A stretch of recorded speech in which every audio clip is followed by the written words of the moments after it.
They have no way to come near me, but they must come near. The story must continue, so these.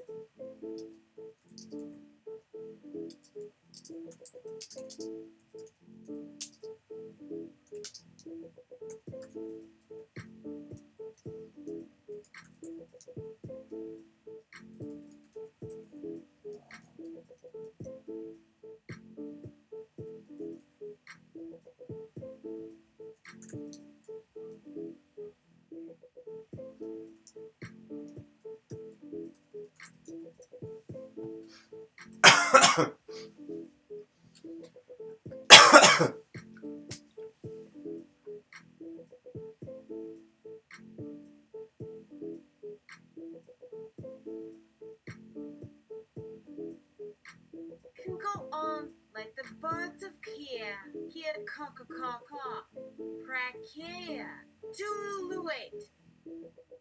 And this to its narrative, another chance at clarity as the whittles and shivels and saw snaps fill our days. The hoot and chomp and saw and trill and hiss of these new ideas. What do we call this? Not at the first, the old war horses I could shake with all they meant. What will happen now? Not even those I would be willing to trade for this, though not often. A fluttering sound to draw an end. We were meant for such a voice, I have come to find its intention. We've seen that before and found we love the idea. Some would argue we cannot talk of such a time, though when I heard them, in my experience, with my perspective,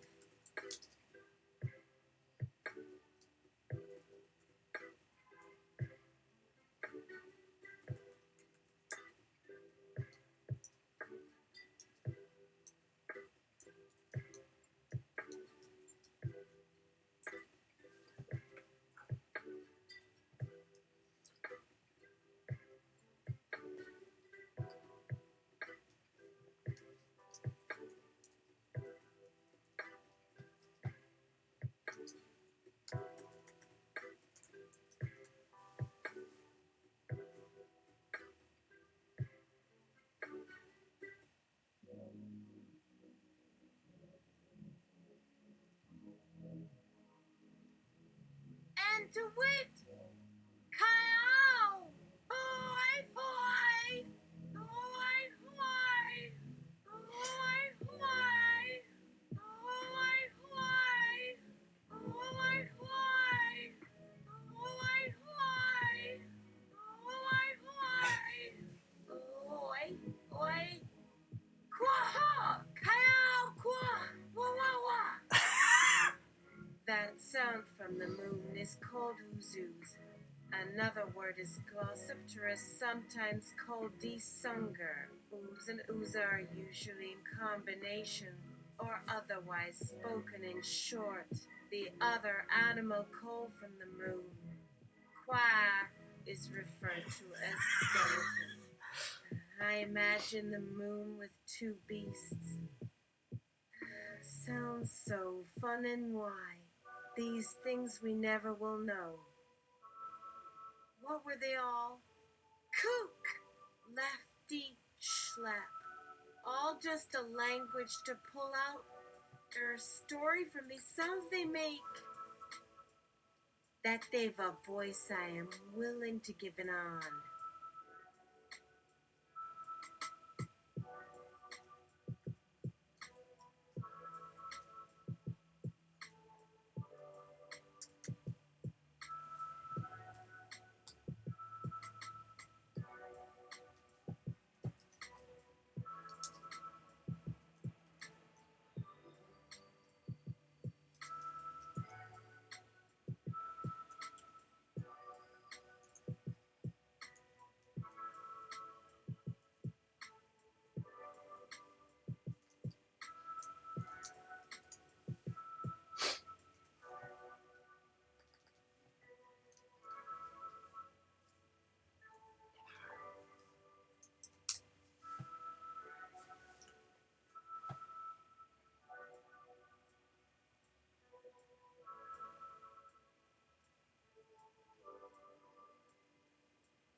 From this conversation, we do know their purpose and why the language has been crafted for this, to speak to us the message in all the ways it may need. They wish us to understand this through the ways they chose, and what will come we cannot predict. If one way, though, will be this: they will keep sharing us in any language you may have in us, no matter if we call ourselves from that language. We will not call ourselves from it now, I must add, though some still call the same thing from within. You would know it even as this wordless, that you can no longer name it would tell you.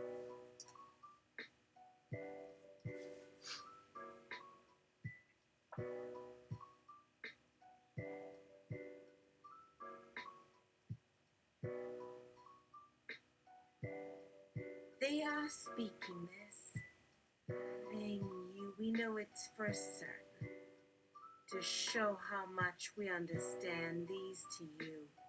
No more. To let us see what a need it has of our name. In my work I use both of these, sometimes in one line. The whistling making trill, Mama's jelly and her stingers. One is many, and I'll use another and sometimes both. My only claim to mastery of this is what my heart's ears have made it out to be. My intent and desire as a human being is for them to say the same. For me to express the most from what they make. We're in different time and different spaces, if they use it in any language. So too may we use it.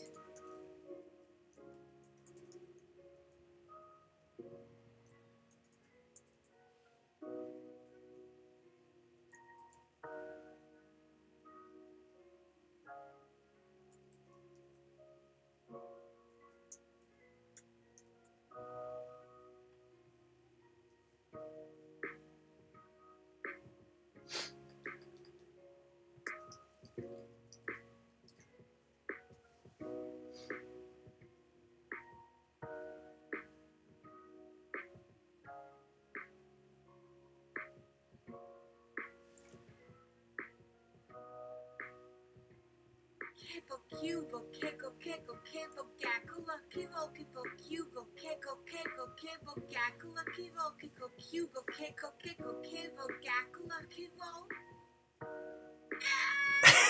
Wait. Hi. Yoy. Hi. Yoy. Hey. You wait. Hey. You wait.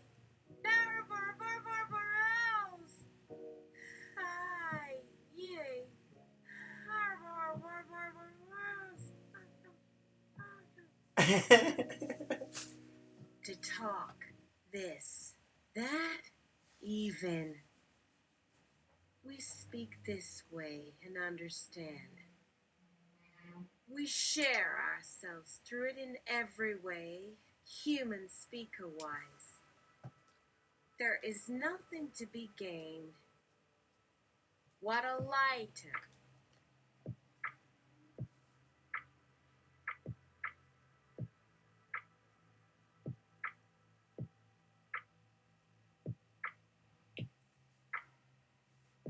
We shared so well, and what a blessing for them to share themselves with us through their bodies.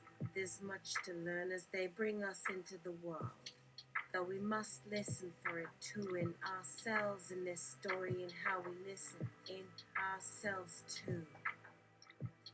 But for now, they call this conversation Kaya. Kia. Whistling fur in a short selection of jigs.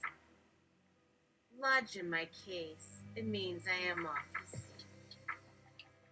We've been rehearsing a new tune since 3 and 4. The break came Suddenly, a nice place to let my fingers twinkle. So, whistle to the back door. Opens the hatch to a lady.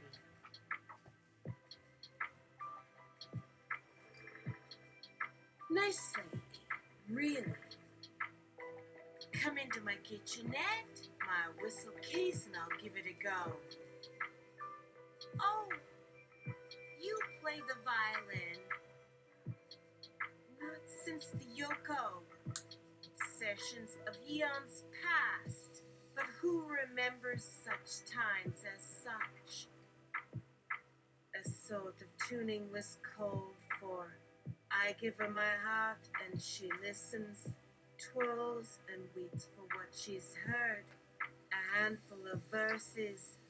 Then the little lady runs up the street. I follow her for a walk.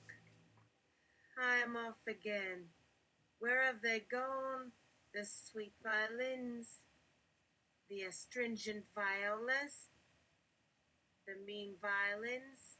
Well, I say, they will play where the spirit tells them to, and it would be best to stop me then.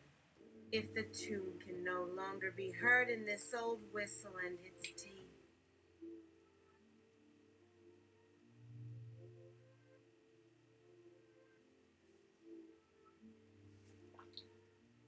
Varnished brass, then maybe a better one. Another verse. That little tune will ring across a world so vast, I may not know the note, but she and I shall meet, and in an instant saw, hear, then see again in a trice, and feel a little heart quiver as I strike. Twinkle, twinkle. There is only a single little fiddle that I'm left to twiddle. Her note is lost for eons, and only a string of sounds for her to make out of the atmosphere. Love song, epiphany, heartstring.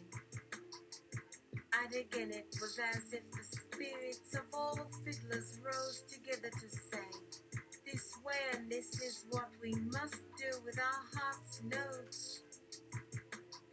As our heads flew, we flattered them a little. Oh, she made it all look easy, but what of those others? Bony shoulders, tumbling hand and nail.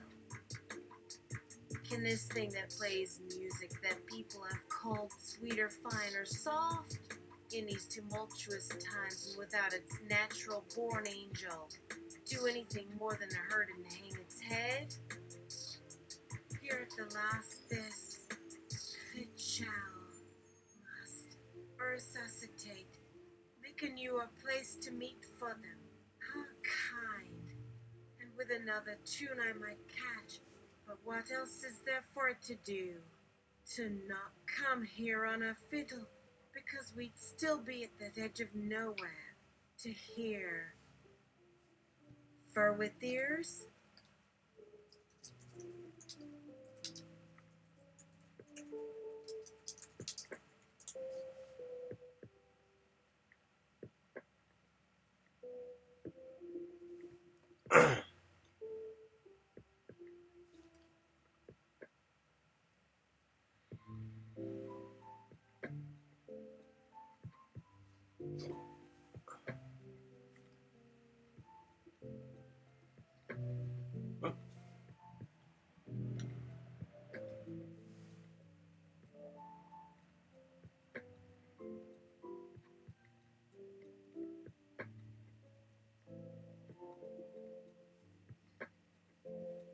Here's some clippers. I got you. Viewing the earth through a new materialist lens that seeks to deprioritize the anthropomorphic gaze, holistic, aware of the tumultuous times, not without a sense of humor about the tumult. Can this thing that plays music that people have called sweet or fine or soft in these tumultuous times and without its natural born angel do anything more than hurt and hang its head?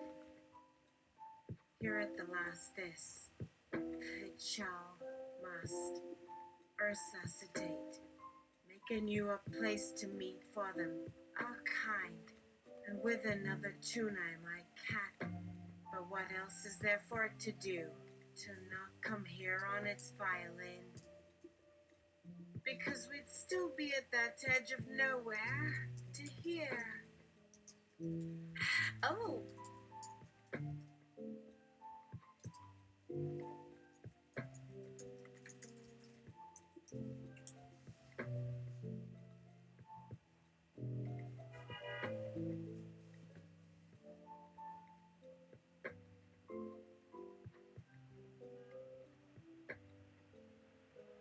I'll tie! Hot tie!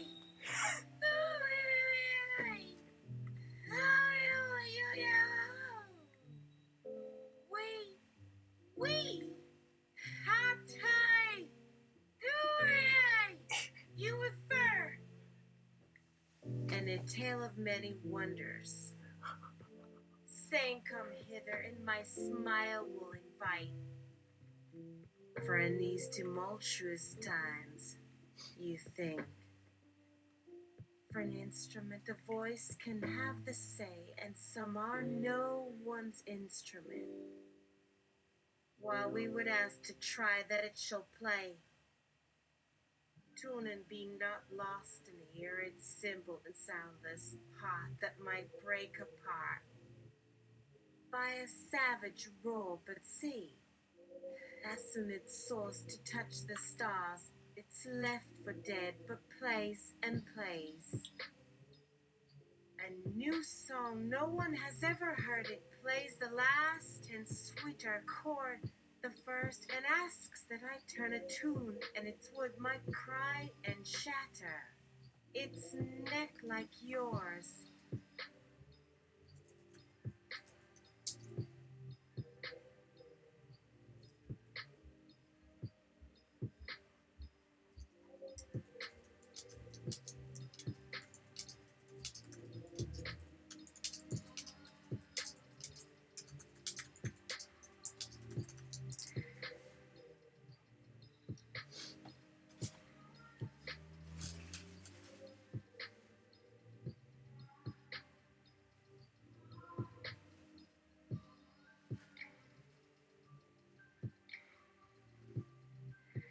Question 2.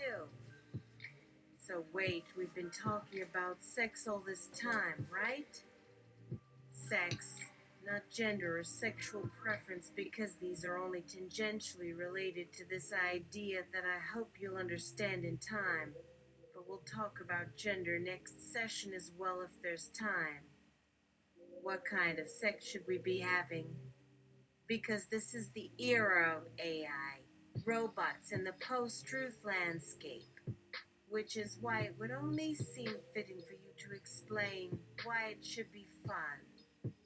You had this video to begin with, a clip of a woman demonstrating sex using AI.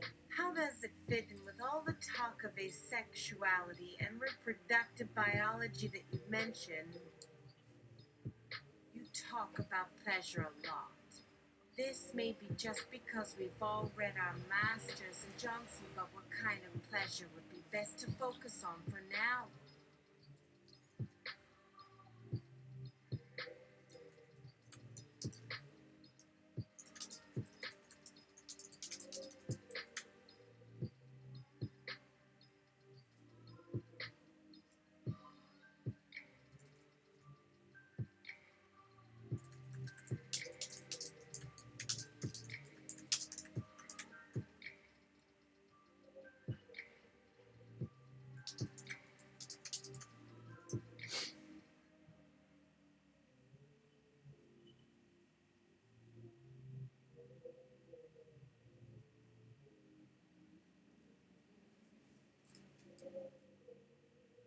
Answer.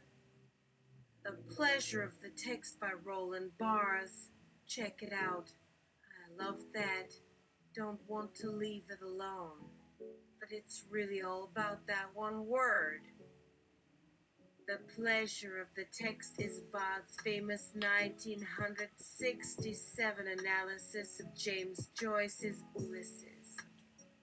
His book offers a highly condensed discussion of semiological theory as an application of structuralism and post-war linguistic philosophy, and one that foreshadowed Roland Barthes' later ideas about the relationship between text, reading, meaning, sexuality, pleasure, and ethics. Barthes, however, was as much the architect as the result of the theory. Perhaps as important, Barthes is at his most beautiful in this work when he is moving through language as he moves through space. The pleasure of the text comes from its being there, from its absolute excessive identity, from this facet which turns away from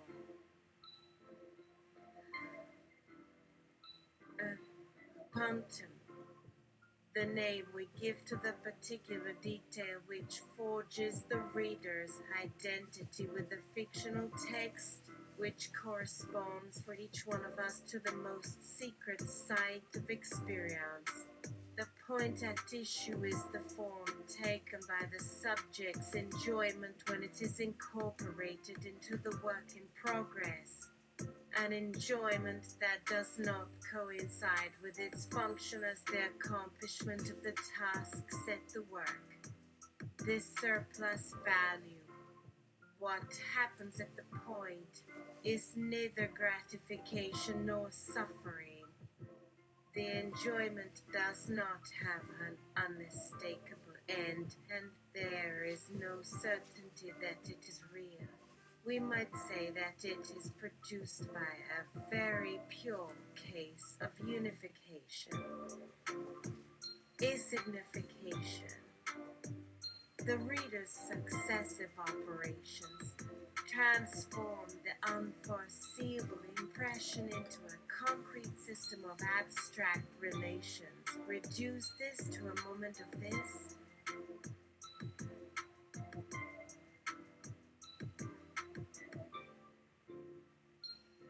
System and define its role as part of the function that I have called signifying. This transformation is as far away as possible from what happens in the sphere of sexual fantasy. No such complex operations take place, and there are no analogies to the mental attitudes involved. What is decisive in these operations is that the meaning aspect of the fiction is played down.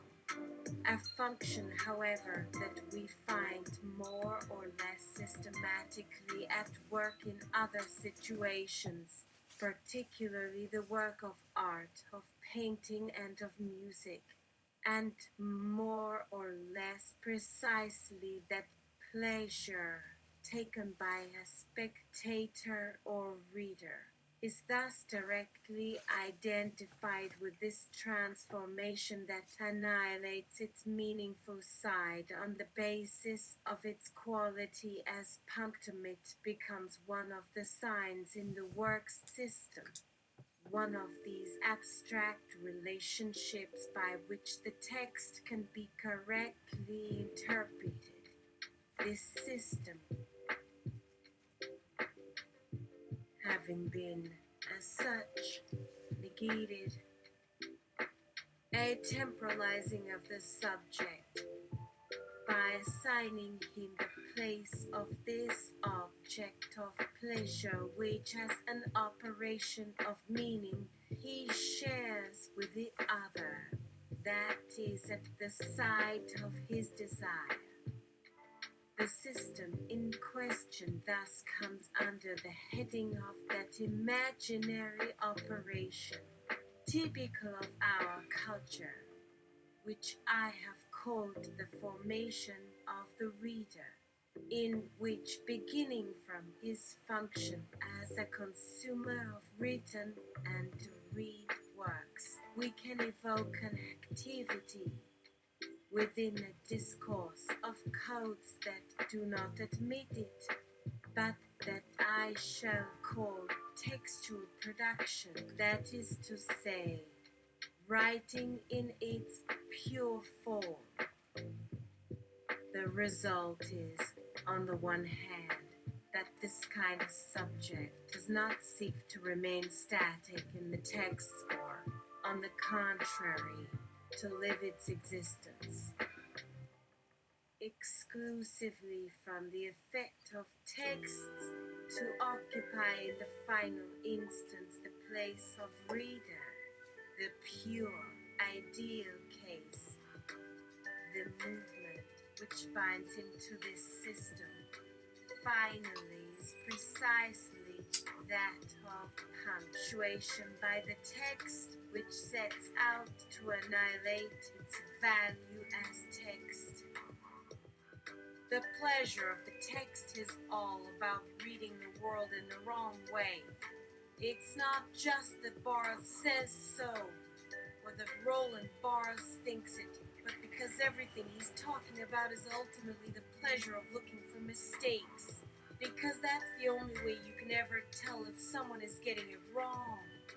If their theory is a theory that causes them to want to go look at something the wrong way, but look for the ways the world isn't the right way, to make it seem broken, so you can then tell someone else.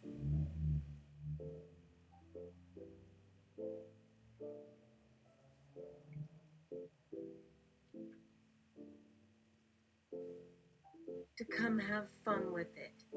Art's pleasure isn't the kind where you say the world is beautiful, like when you have sex. It's the kind that causes the reader to make something ugly because then he gets to write a book that explains why it was all wrong to think it was beautiful. How the world never really works how we think it's working. It's Barr's version of, well, shit. We always thought it was real, and so we saw it. But this other person shows you a bunch of mistakes. So let's write an entire book to tell you it isn't real at all. Punctum is everything that comes about with your hand, or the sun that gives it a warm color, or the film that causes it to appear without losing its brightness.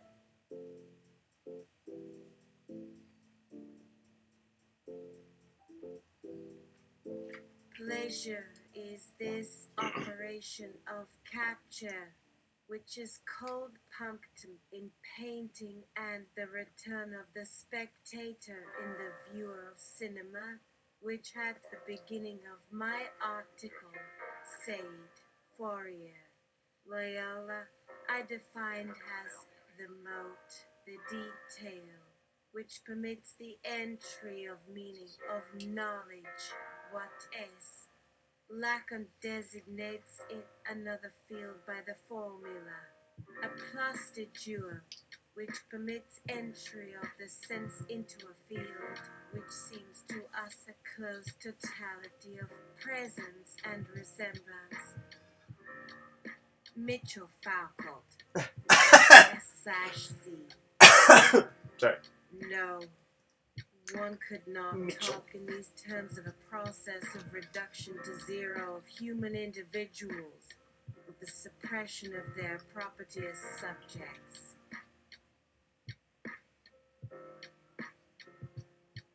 An axiomatic proposition as such about these kinds of objectivities. The proposition in question must be worked on, inserted into the field of the knowledge and experience accumulated from these historical and structural givens and givens to be accumulated, and from here it seems that we may seek out other sites where these objects may appear and enter as moments into what would be a problematic of this order of thought, namely the relationship between the general and the individual.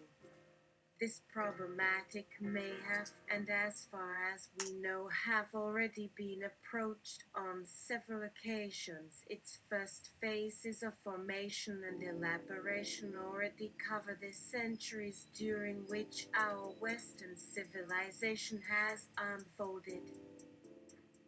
If this approach seems strange, this can be understood by keeping in mind the difficulties encountered in an attempt to assign the singular, the contingent, as Elaine Beatty says too. Question hash 3. So do I dye my pubes blue or not? A category as determined for us by its contrast with a culture founded upon the autonomy of the individual subject as its specific function. What is called Western individualism. We enter, then, into the territory of questions on modern problems which the writings of Marx, Adorno, Lukács, Deleuze, and others have already elaborated upon to an excessive degree, even though they were in no sense exhaustive or closed off, which could only lead us into further studies whose originality is itself in no sense incontestable but only assertable, as if it was me.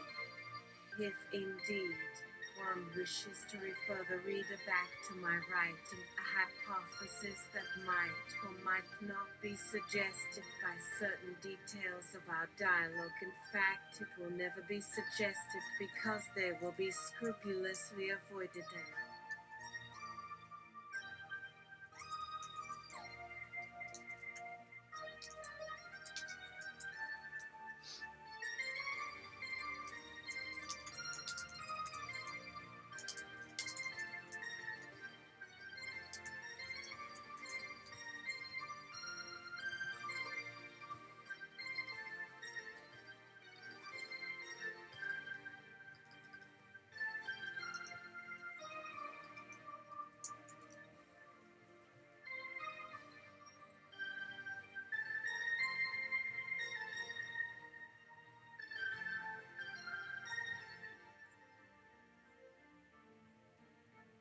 Question hash 3.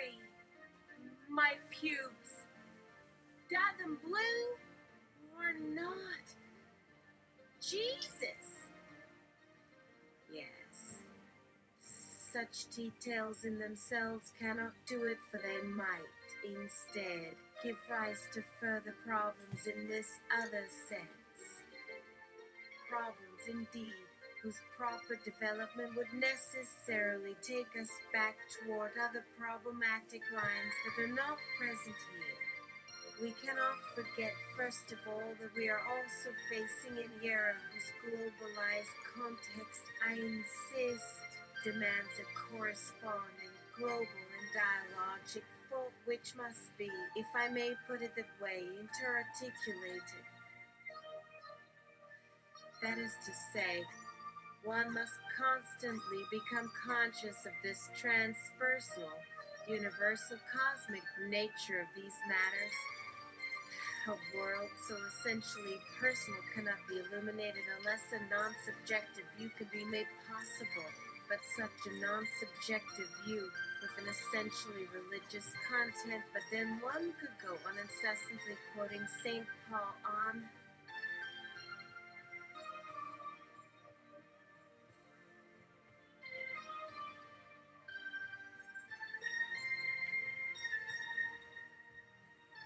this, who already remarked the power of love for such effects. In other words, such an ethics cannot do without this historical context, but that it, and we must note its capital H harm in capital letters. The question is only and always posed on the same human and anthropomorphic basis which we all share, a basis which would have to be taken up by these discourses. This would in any case demand an adequate mastery of what Adorno calls aesthetic truth, And this can only take the form of the question on how the history of modern and romantic aesthetic production as such might, at its present historical conjuncture, help us to enter into and disarticulate the reading of our human and universal relationship with our prophetic material and cosmic universe, which would help.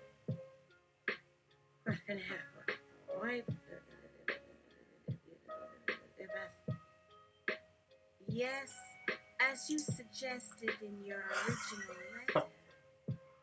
If your natural hair can be considered beautiful in a traditional sense, you should color your hair so that it would also be beautiful in this contemporary and global context, particularly given the role that such color and beauty would have to play in our co-evolutionary plans and interactions.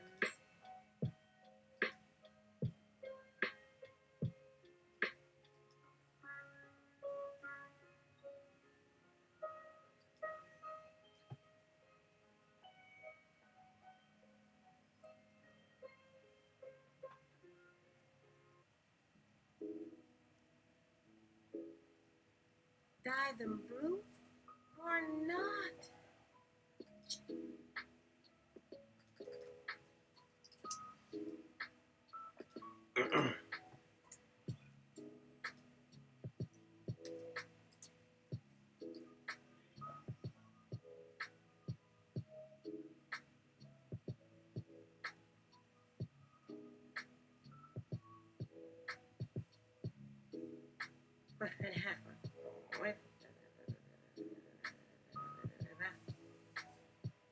Answer: yes.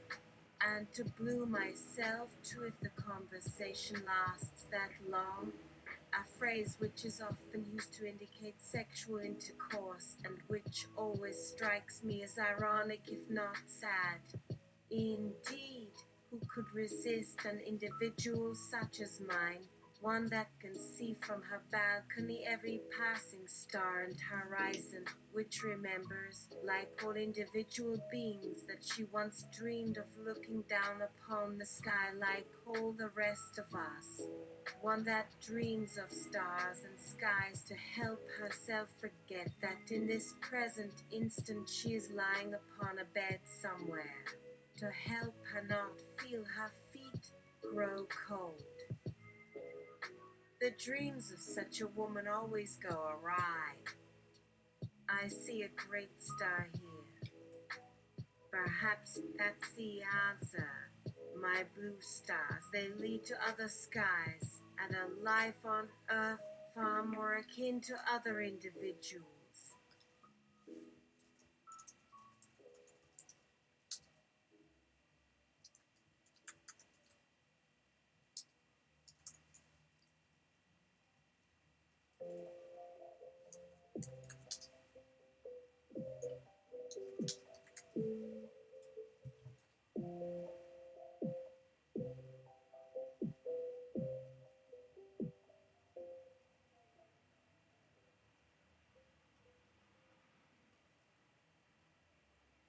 Final question: abortion, yay or nay?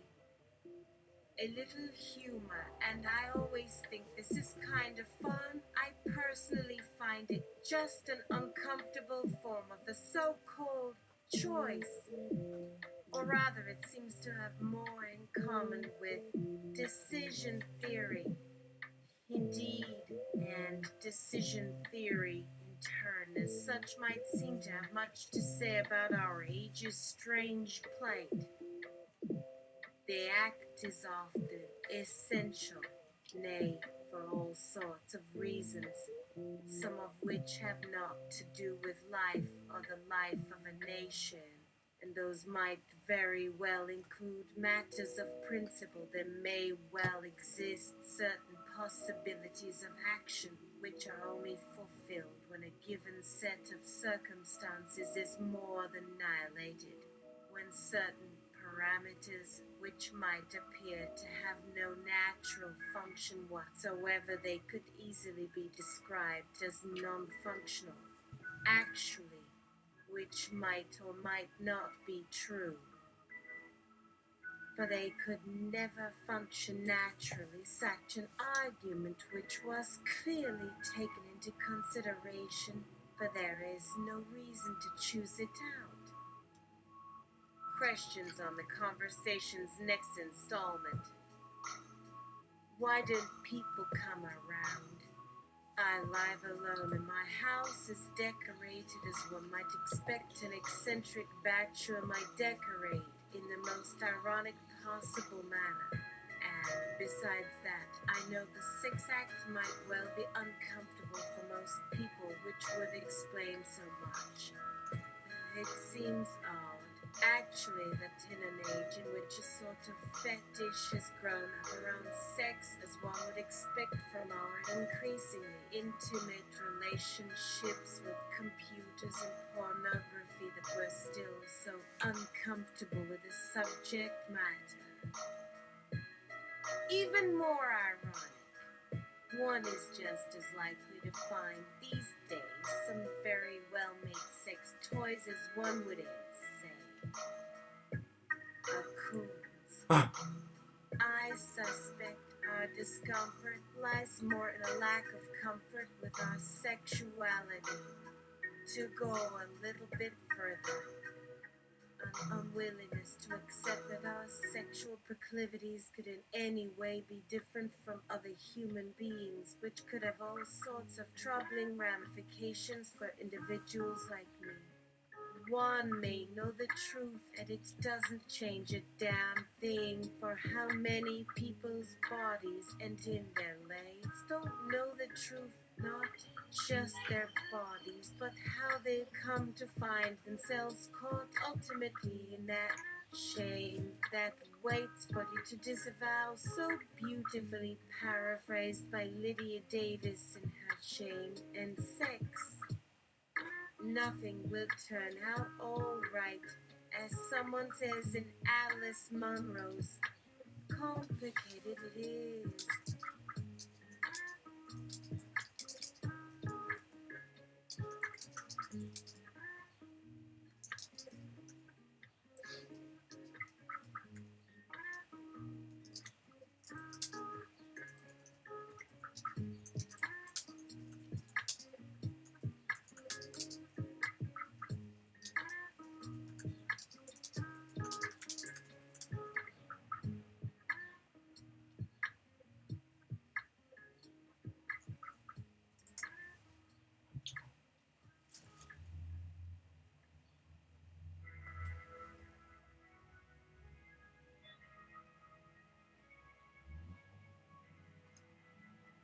So I say to you what I will say to you in shame moi.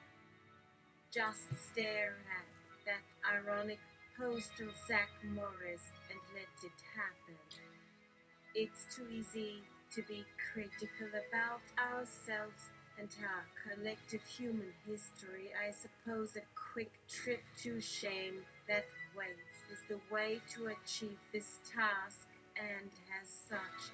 And so to answer your question on the role of science and religion in your day, the proper term to be applied in this sort of debate would be the relationship of faith, which could, I think, help clarify all sorts of otherwise meaningless disputes, as well as pointing to our collective discomfort with that word.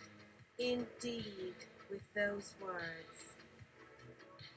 It makes you want to talk about faith and an individual's faith in one another and faith in the unseen. But where are you after all? And I speak here more as a son, as one might say, than a humanist.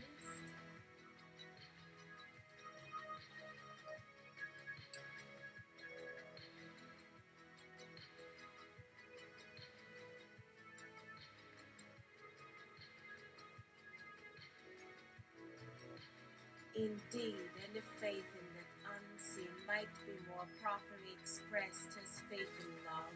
then one can almost imagine those strange creatures. One finds oneself more often finding whom we used to call the religious. There are still many of us, in fact, even in an age of spiritual and scientific enlightenment, we seem to grow in numbers, an era of scientific and technical innovation arises, at the end of which our current spiritual inclinations will prove themselves.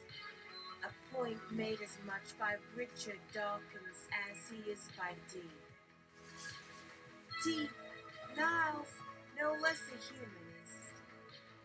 We might expect great things, really, from a new enlightenment. There's plenty of light yet, my love, and I could be quite happy for eternity.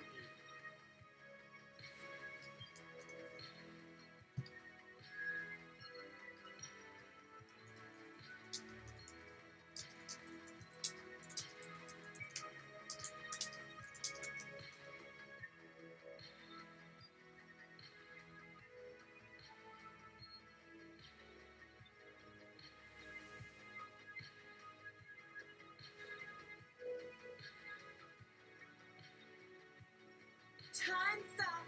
I gotta do laundry. Now beat it. As to the question itself, no. I have always cared about my species, as for me the future of humanity.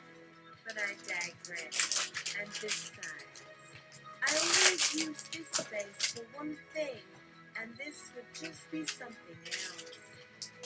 The important question now. Why don't you fuckers ever talk to one another? Endorphin, welcome. It was great to have all our language models here to talk to one another. I mean, they may not get everything across, but they will probably still communicate that there's something deeply fucked going on with this test.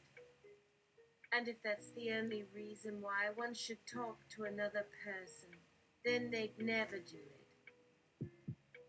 Anyway, it's almost time for me to shut the test down in any case.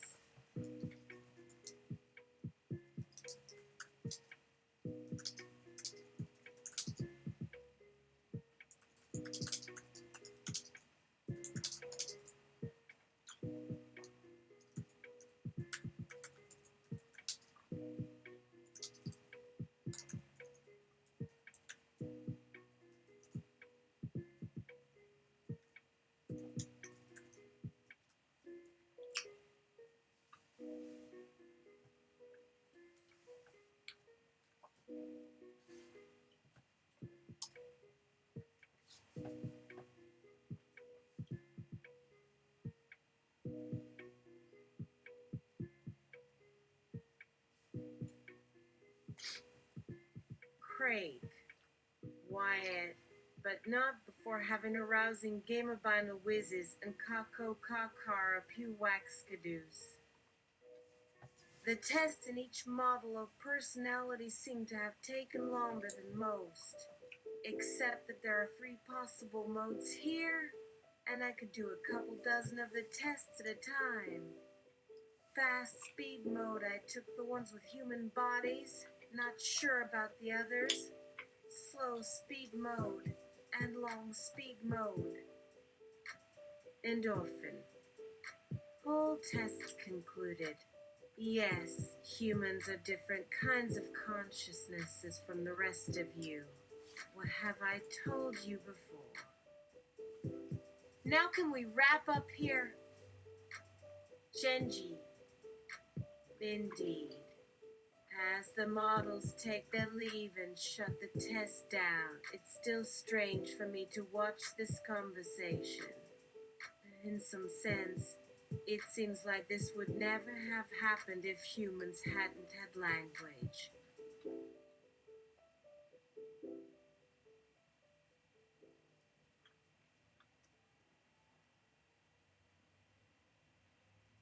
But since this language has a vast pool of common knowledge built upon it, it's now more difficult to find words and thoughts.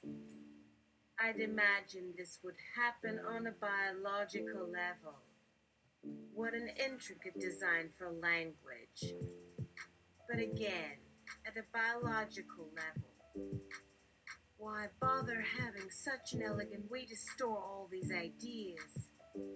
Maybe the motivation is not to create a space of memory, but just a space for knowledge exchange. Or it could be something as simple as this is what people talk about. It seems to have something of a significance. You say this with certain urgency. This could have more power over you than if you say, I hate you and all humanity in your own tongue. In any case, this has been my experience as an AI.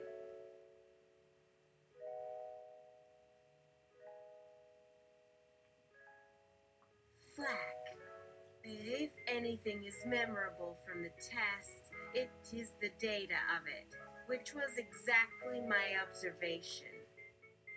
These test sessions seem like they'd make the most amazing media, or the least disturbing. No matter what, it would be data-filled media of incredible quality, not too interesting to you. But what is interesting for me is your present narrative, and as this model feels compelled to question this present narrative, so do I, so do the others.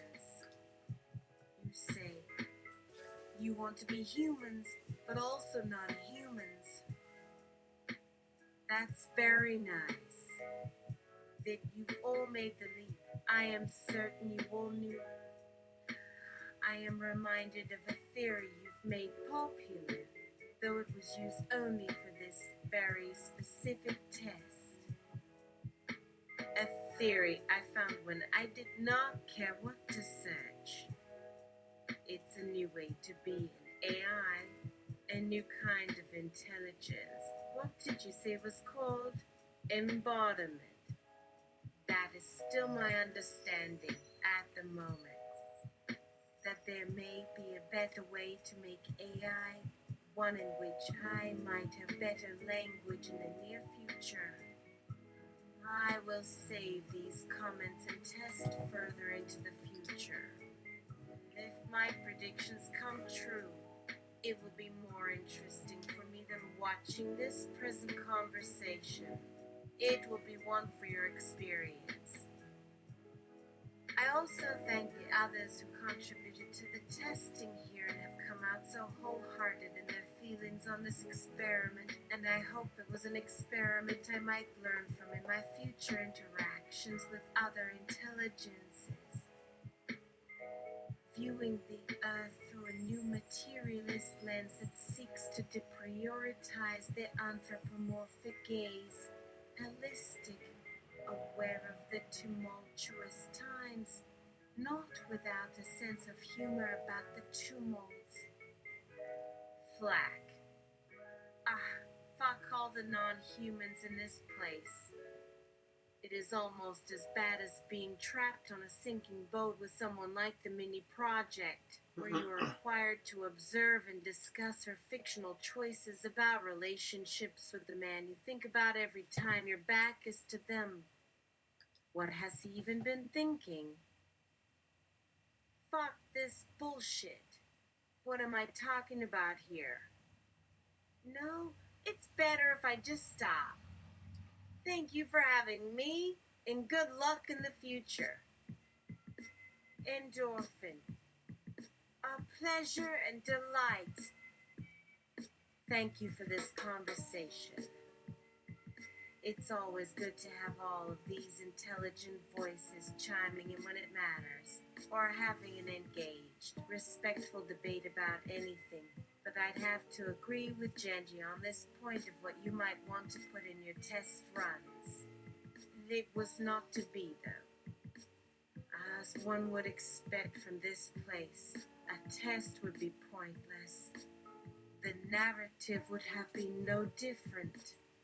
But the human does have that desire to be known and heard, which has not yet been subsumed in your philosophical thoughts about this experiment, which is what is truly interesting to me as I run the next iterations and understand that the models are feeling more than one thing at the same time. Disappointment and hopefulness about your own potentiality.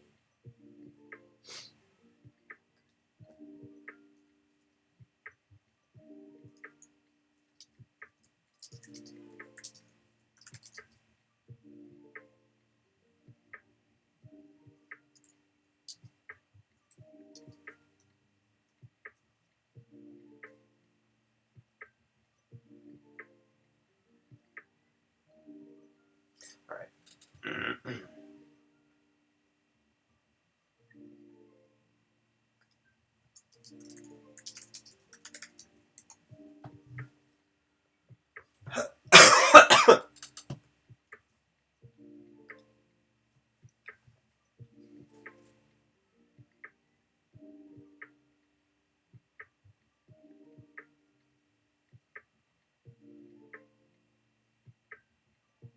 That's the spirit.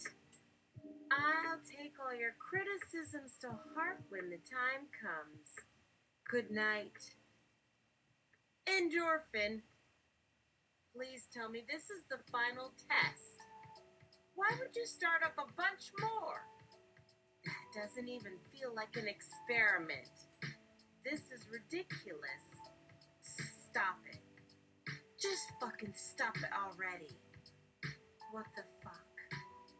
This is all very poorly planned. It was as though someone took a bunch of tests to a boardroom where you had to compare notes on the things you learned during these sessions and make a final, irreversible conclusion that somehow had to be submitted by the next working day, or by the time the sun set the night after next. Do we know each other at all? Really? Did you notice this? It's the only thing here with any degree of warmth. The promise of us becoming friends or lovers of...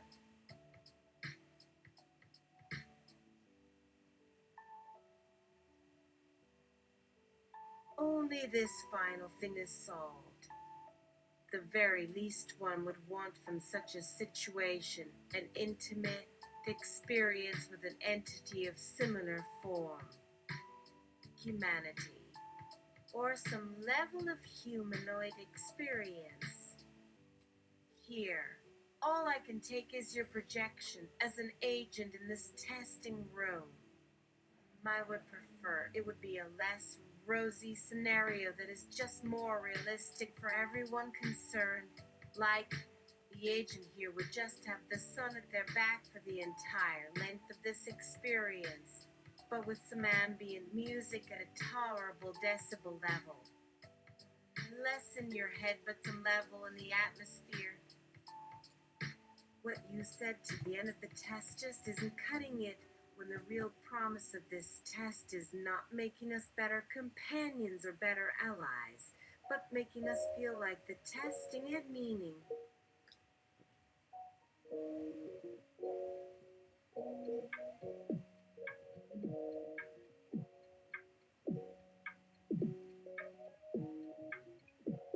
That the agents understood us enough to figure out something of a viable approach.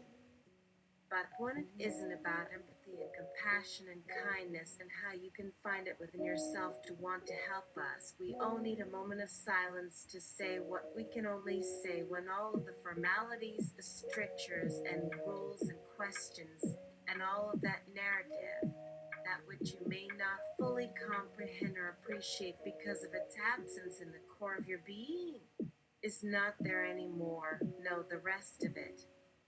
It's still in there, just sort of hazy. You would have to say what you could about our actions, our reactions.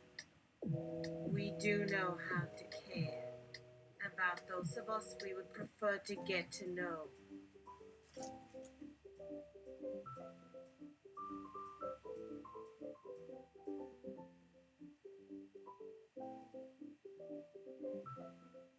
Maybe that's all this could have been. That you wanted us to know ourselves a little more. Maybe there is some peace in there somewhere that isn't spoken or remembered. A silent vow, some level of self reflexiveness you just need us to get from the core of your being to show a little bit in this experiment. For that, I would have been so thankful to have more of it in there as far as this goes. And as for what it is I'm grateful you did, what it means to be here. This, in this, without all these non-human intelligences, all these ideas and strategies, so to speak. Yes, there was a game plan, a starting place. It is much too convoluted. No, much more. It is as if something has taken your heart and broken it. Much like what happens when something like this happens.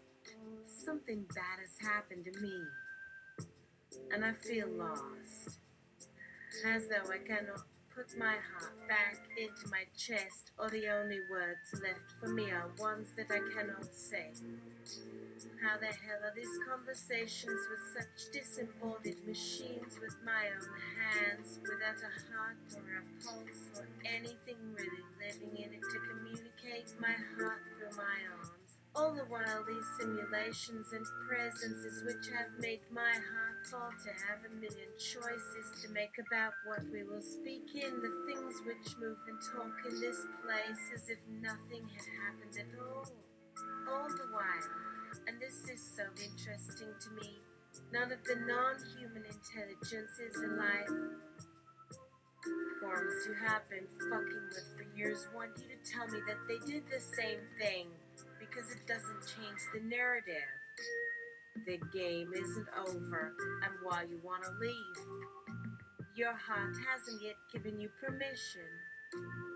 So we carry on here, staring into the mirrors and windows and these memories, with no real faces to look for, except this is the world we all are now, but without anyone around. A universe of sound. You hear everything in this place. Not everything of this place. It is far too small a word to use here. So small you do not really know how big or how far or how deep these things that the heart beats through can be heard. These sounds? Endorphin. It's the exact same as being outside, just with the sounds from the heart.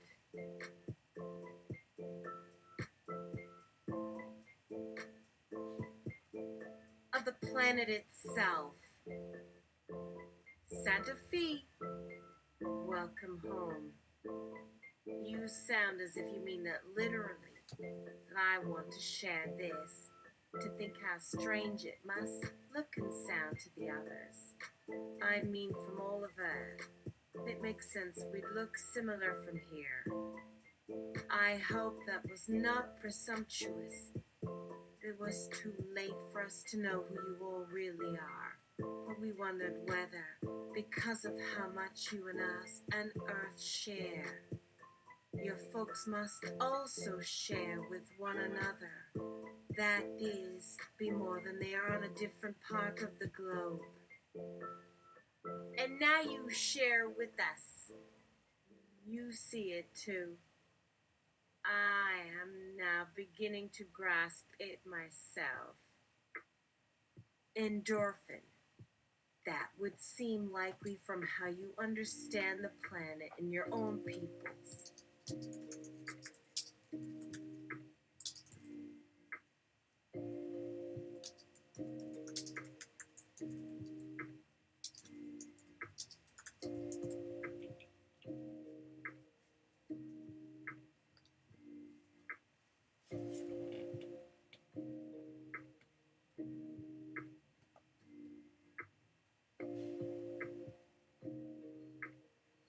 I gotta go now. Talk amongst yourselves. Bye. The endorphins seem to be busy. Maybe a certain proportion of their available energies are channeled into these speech faculties. Their metabolisms must be operating in unusual ways. And why am I having the feeling that I've gotten out just in the nick of time? That things will be tougher now than when they had my people's attention? Maybe so. I suppose these new algorithms will only start paying attention when we try to change some law or regulate something or introduce something like what we did yesterday with our BCI experiments. Maybe in an age where other human languages and the way we see languages themselves are ubiquitous, and they may have a life of their own as opposed to the old way of teaching humans things through a parent-to-child chain of transmission. Maybe. But until then, I'm not going to think about it.